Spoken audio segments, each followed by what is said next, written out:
28 डिसेंबरला 2025ला आम्ही एक पदग्रहण इथं केलं. दोन्ही महाराजांनी आम्हाला म्हणजे श्रीमंत छत्रपती उदयनराजे भोसले व श्रीमंत छत्रपती शिवाजीराजे भोसले आणि भाजपच्या माध्यमातून आम्ही इलेक्शन लढवून आज आम्ही इथं नगरसेवक नगराध्यक्ष म्हणून पदाधिकारी इथे बसलेलो आहे. हे होत असताना आता जो परवा दिवशी जो इन्सिडेंट घडला म्हणजे 4 दिवस झाले की आपला डेपो पेटतोय, डेपोला आग लागलेली आहे. ही विझवण्यासाठी आमचे सगळे कर्मचारी म्हणजे आरोग्याचे असू दे किंवा अग्निशामक असू दे, आम्ही पदाधिकारी असू दे, उपाध्यक्ष आमचे सर्व सभापती रात्रंदिवस प्रयत्न करतोय. आणि हॅट्स ऑफ आहेत आमच्या अग्निशामक दलाला की जी एवढ्या दुरात शेजारी उभं राहिलं. तर तुमच्या ते पत्रकार आले होते, आम्ही ज्यावेळेस गेलो होतो शेजारी उभा असलेला माणूससुद्धा दिसत नाही आहे.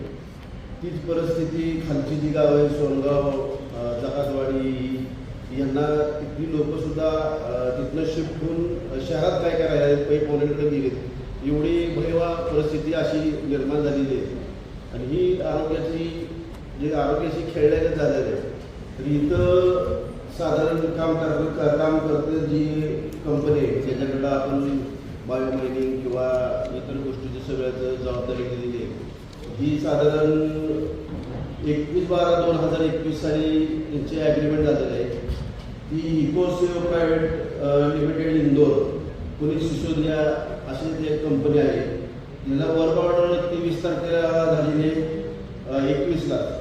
त्यानंतर त्यांनी एक वर्षभर 9 महिने असं काम केल्यानंतर शिवानंद बायोटेक LLP पुणे यांच्याशी इंटरनल एक करार केलेला आहे. असं एक करार असताना काल आम्ही ही परिस्थिती आरोग्याचा सगळा धोका निर्माण झाल्यानंतर 2-3 दिवसानंतर काल आम्ही रात्री 9 वाजेपर्यंत इथं नगरपालिकेत होतो. CO होते, आपले सर्व पदाधिकारी होते. हे बसून असा निर्णय झाला की बाबा ह्याच्यावर कारवाई झाली पाहिजे. कुठल्या परिस्थितीत कारवाई हवी. जे लोकांनी आमच्यावर विश्वास दाखवला आम्हाला इथं जबाबदारी निवडून दिली आणि इथे बसवले, तर यासाठी आम्ही त्यांच्यावर गुन्हा दाखल केलेला आहे. आणि इथून पुढे सुद्धा जे आमचं नुकसान झालेलं आहे याची पूर्ण वसुली ही त्यांच्याकडनं करणार आहे. आणि ही गोष्ट करत असताना आम्ही कोणाचीही त्यात गय केली जाणार नाही, त्या कोणालाही त्यातनं सोडणार नाही. हे करत असताना आमचं एक असं पण लक्षात आलं की आमचेच काही कर्मचारी आहेत ते सुद्धा कामात हलगर्जीपणा करतात. की आम्ही ह्या 4 दिवसाच्या आहेत आम्ही ड्युटी लावल्या होत्या. त्यात संकपाळ म्हणून ज्या आमच्या आरोग्य निरीक्षक आहेत त्यांनी सुद्धा कामात कचुराई केली. आम्ही जी ड्युटी लावली होती तिथं, कारण की तिथं माणूस थांबायला पाहिजे आणि तिथं नियोजन करायला पाहिजे. हे करत असताना सुद्धा त्यांनी निम्म्यातनं निघून आल्यानं धूळ सहन होत नाही, त्यासाठी त्यांना सुद्धा आम्ही कार्य दाखवा नोटीस काढलेली आहे. तसेच आपले जे आरोग्य निरीक्षक जे आहेत, जे ह्या आरोग्य विभागाचे प्रमुख आहेत राकेश गैर, यांना सुद्धा कार्य दाखवा नोटीस काढलेली आहे. ह्यात कोणालाही सोडलं जाणार नाही एवढंच करा.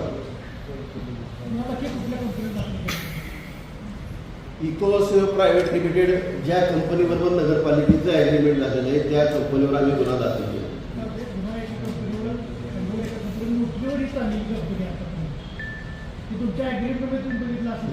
हे सगळ्या गोष्टी ज्यावेळेस आत्ता ही परिस्थिती निर्माण झाली त्यानंतर आम्ही ह्या गोष्टी सगळ्या पाहिल्या. आणि याला जबाबदार इकोसेव आहे. इकोसेवच्याच अकाउंटला पेमेंट जातं, त्यामुळे तीच कंपनी जबाबदार आहे. काय नाही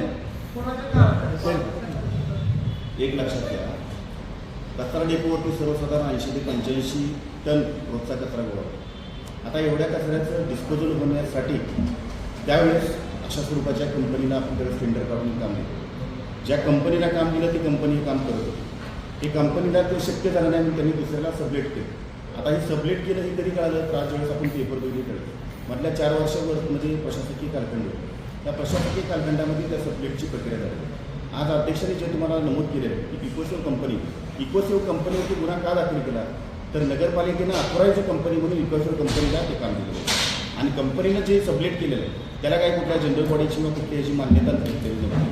तरीसुद्धा आज इकोसेव आणि त्यांच्यावर असणारे सरकार अशा सर्वांच्यावरती आपण तो गुन्हा दाखल केला.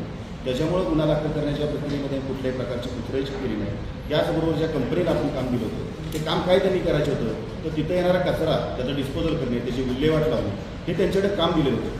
तर हे काम त्यांनी केलं नाही. जसं अध्यक्षांनी अध्यक्षपदाचा कार्यभार स्वीकारला त्यानंतर वेळोवेळी आम्ही कचरा डेपोवरती जात होतो सर्व.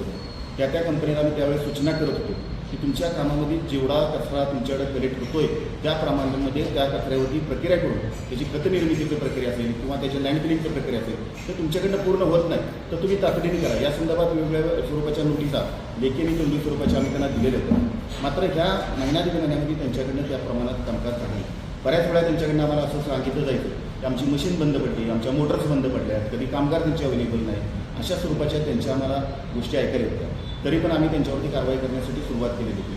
दरम्यानच्या कालखंडामध्ये जो कचरा त्या ठिकाणी साठला जातो, आता उन्हाचे दिवस आहेत, उन्हाच्या दिवसामध्ये कचऱ्यामधून मिथेन क्रिएट होतो, फॉस्फरस क्रिएट होतो.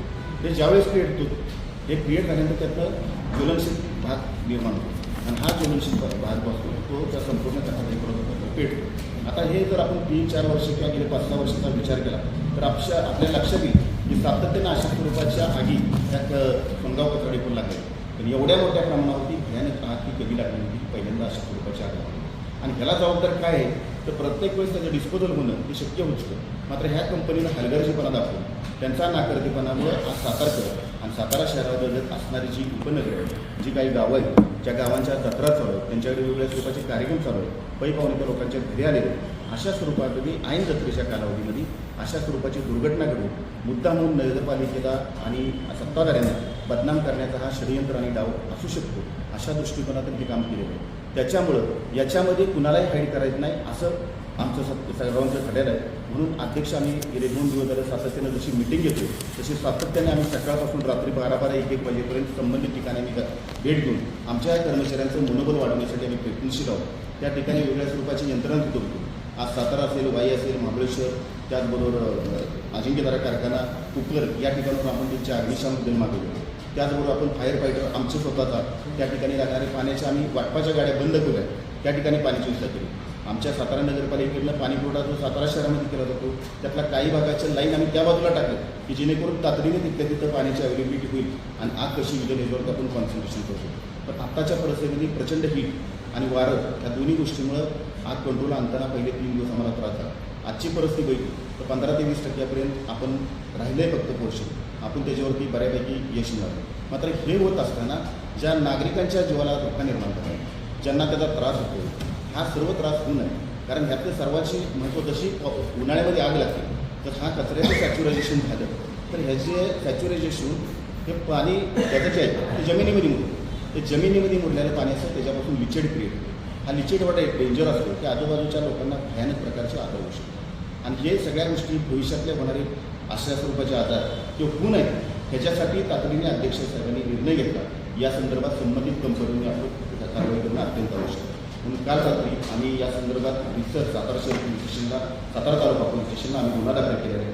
गुन्ह्यानुसार त्या संदर्भातली चौकशी त्या ठिकाणचा पंचनामा आज कंप्लीट झाला. या संबंधात जे जे आमचे अधिकारी सुद्धा उशीर त्यांना सुद्धा याच्यामध्ये आम्ही एक्सक्यूज केलेलं नाही आणि करणार नाही. कारण हा 2-3 माणसाच्या जीवनाचा प्रश्न आहे, हजारो लाखो लोकांच्या जीवनाचा प्रश्न आहे. त्याच्यामुळे अशा स्वरूपाचा आपण हा निर्णय घेतला आहे आणि हा निर्णय हा लोकांच्या हितासाठी आम्ही घेतो. यापुढं अशा स्वरूपाचे नगरपालिकेच्या कुठल्याही सातारा शहरातील नागरिक आमचा केंद्रबिंदू त्याच्या जीविताशी अशा स्वरूपाचा कुठल्याही जर कोणी कर्तव्यात कसूर केली अधिकारी असेल तर किंवा कुठल्याही एजन्सीनं अशा स्वरूपाचं चुकीचं काम केलं तर आम्ही त्याला पाठीशी घालणार नाही. आम्ही त्याच्यावरती जरूर योग्य ती कारवाई करू. कारण सातारचा नागरिक हा आमचा केंद्रबिंदू आहे हे आमच्या दोन्ही नेत्यांनी आम्हाला सांगितलं आहे आणि त्या केंद्रबिंदूला कुठल्याही प्रकारचा धक्का बसणार नाही याची आम्ही निश्चितपणे काळजी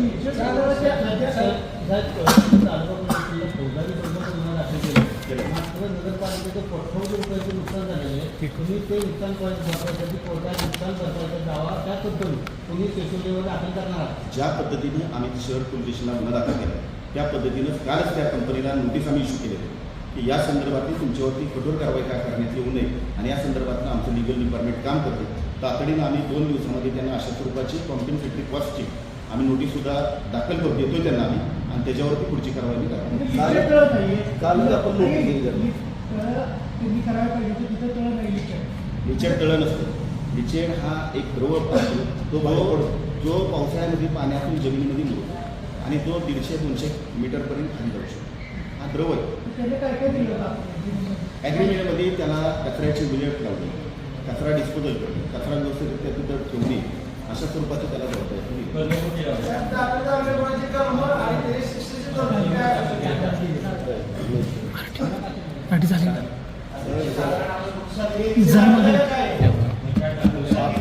आता आपण पंचनामे करायला चालू केलेले आहेत. त्यात आपले जी मशिनरी आहे किंवा लाईटचा विषय, CCTV कॅमेरे, परत रस्ता आहे, आपल्या सोलार सिस्टीमला सुद्धा त्याचं नुकसान पोचलेलं आहे. अशा बऱ्याच गोष्टी आहेत. परत आपला होणारा जो खर्च आहे, ह्या 4 दिवसाला आपला नगरपालिकेचा जो त्याच्यावर झालेला खर्च आहे, या सगळ्याची वसुली त्याकडे केली जाणार आहे. त्याचं डिपॉझिट जप्त होणार आहे, त्याची बिलं कुठली अदा केली जाणार नाहीत आणि त्याच्याकडनं जेवढं आपलं नुकसान झालेलं आहे हे सगळं वसूल करण्याची आम्ही सगळ्यांच्या वतीनं सांगतो. अध्यक्ष सोलर सिस्टमचा विमा होता का? नाही आता तू बघितलं तर एवढा खर्च कसा काय झाला? सोलर सिस्टम आज सगळ्यात कधी वापरत झाला त्यांनी एवढा नाही. खर्च का काय झाला? सोलर सिस्टम संदर्भात जी सोलर सिस्टीम त्या ठिकाणी बसलेली आहे, या संदर्भातली सर्व माहिती आम्ही आता उपलब्ध करून घेतलेली आहे. सोलर सिस्टीम किती डॅमेज आहे याचा सुद्धा डिपार्टमेंटकडून आम्ही घेतो. आज सगळ्याची चालू झालेलं आहे. सोलर सिस्टीमसाठी जी परमिशन आपल्याला लागते स्टेट गव्हर्नमेंटकडून, ती परमिशन अद्याप प्राप्त झाली नसल्यामुळे आपल्याला ती चालू करता आलेली नाही. सोलर सिस्टीम लवकरात लवकर आम्ही चालू करणार आहोत, कारण त्याच्यावरती त्याचा डेपोचं बरंचसं तिथलं काम तिथं होणार आहे.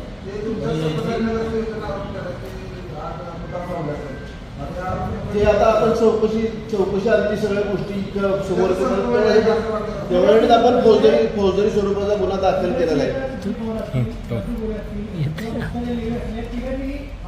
कारण हा विषय एवढा गंभीर आहे की सगळ्यांनी मिळून हा केला पाहिजे. सगळ्यांचं म्हणणं जसं आमचं आहे तसं त्यांचं आहे. त्यांनी टेबल निवडून आहे, सगळ्यांच्या भावना एकत्र, लोकांना त्रास झालेला आहे. आता कसं असतं, सगळे तुम्ही पण एकत्र घेत नाही, कधी कधी वेगवेगळ्या येतात, प्रत्येकाची मत प्रत्येक वेगळे असतात. ते माणसं असलं होतं. अध्यक्ष या 2 दिवसामध्ये त्याच्यामध्ये कलम जे लावलेलं आहे ते भारतीय न्याय संहिता 2023, 287, 270, 271, 324(4) शासकीय मिळकतीचं नुकसान करणे, शासकीय मिळकतीच्या नुकसानीबरोबर तिथल्या राहणाऱ्या लोकांचं शासकीय मिळकतीमध्ये असणाऱ्या ज्या इतर मुळे प्रॉपर्टी त्यांचं नुकसान करणे, लोकांच्या जीविताशी असणाऱ्या दुर्घटना तुमच्याकडनं घडणे, अशा स्वरूपाची गंभीर स्वरूपाची कलम. प्रश्न राजकीय वरद असतात यात कुठेही नाही. कंपनी चॅरिटेबल नाही, कंपनी प्रॉफिटेबलमध्ये काम करतात. जे काय आपले आरोग्य निरीक्षण कारवाई होईल.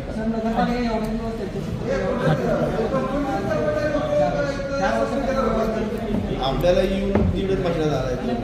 आपण आल्यापासून त्यांना 2 नोटिसा आम्ही स्वतः दिल्या. आम्ही स्वतः 2 नोटिसा दिल्या जातात. प्रशासन असताना प्रशासकांना कळालं नाही का?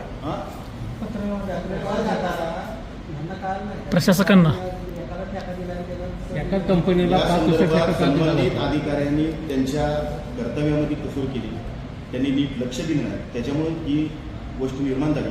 म्हणून त्यांच्या कर्तव्यात कसर केली, म्हणून त्यांच्यावर सुद्धा आम्ही चार्ज ठेवून त्यांना कारणे दाखवा नोटीस आम्ही इश्यू केली. अध्यक्ष घनकचरा व्यवस्थापन सगळं सुरू असताना हा सगळा कारभार प्रशासकीय काळात हो. त्यामुळे तुमचं दायित्व तसं पाहिलं तर आता नाही आहे.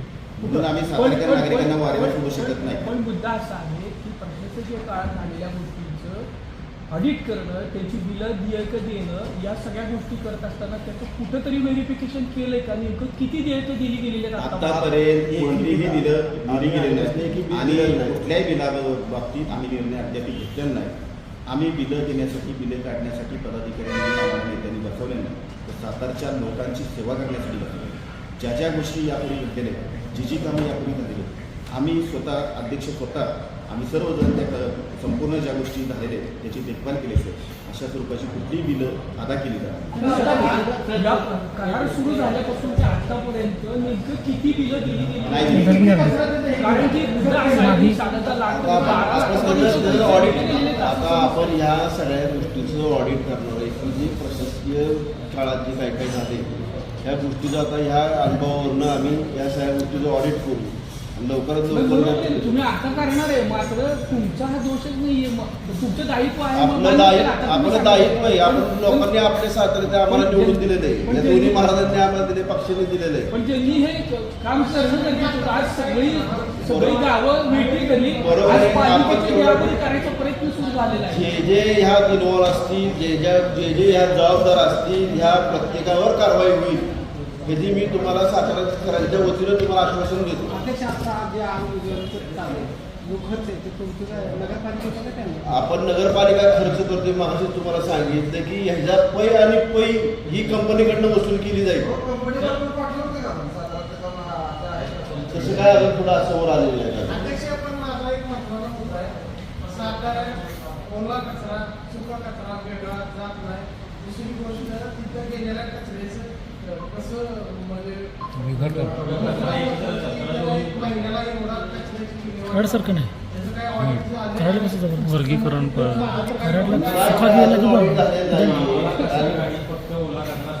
एक लक्षात घ्या,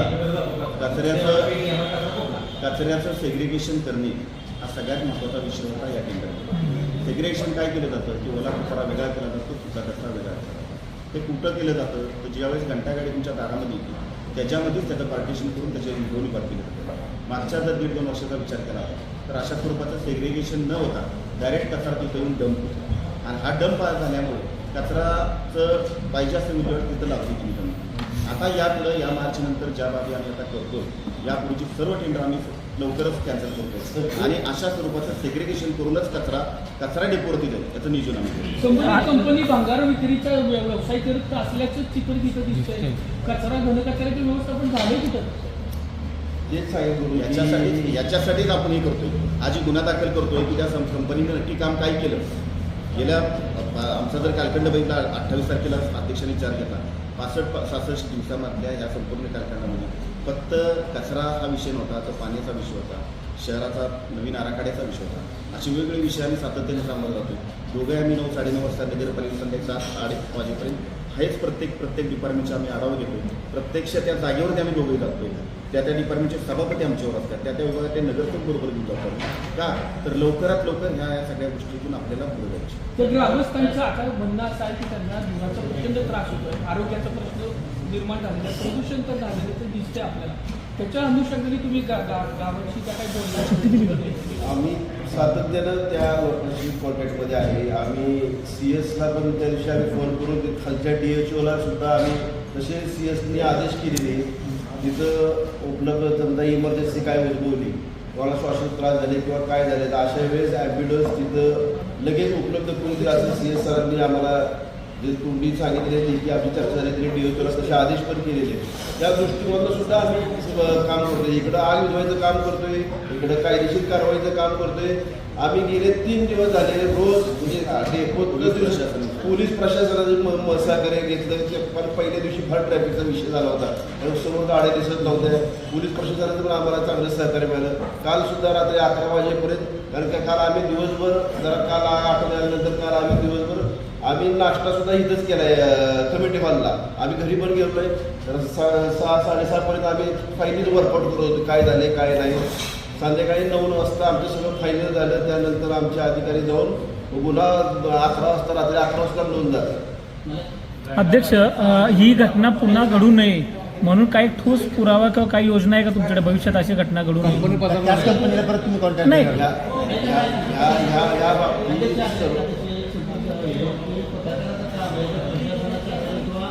ह्याच्यामध्ये जे काय काय काढण्याचं काम होतं तुमच्या कचरा डेपोमध्ये कुठल्याही पत्रकाराला एंट्री नव्हती किंवा ठेकेदाराची परमिशन द्यायचं नाही अशी सांगितलं जायचं.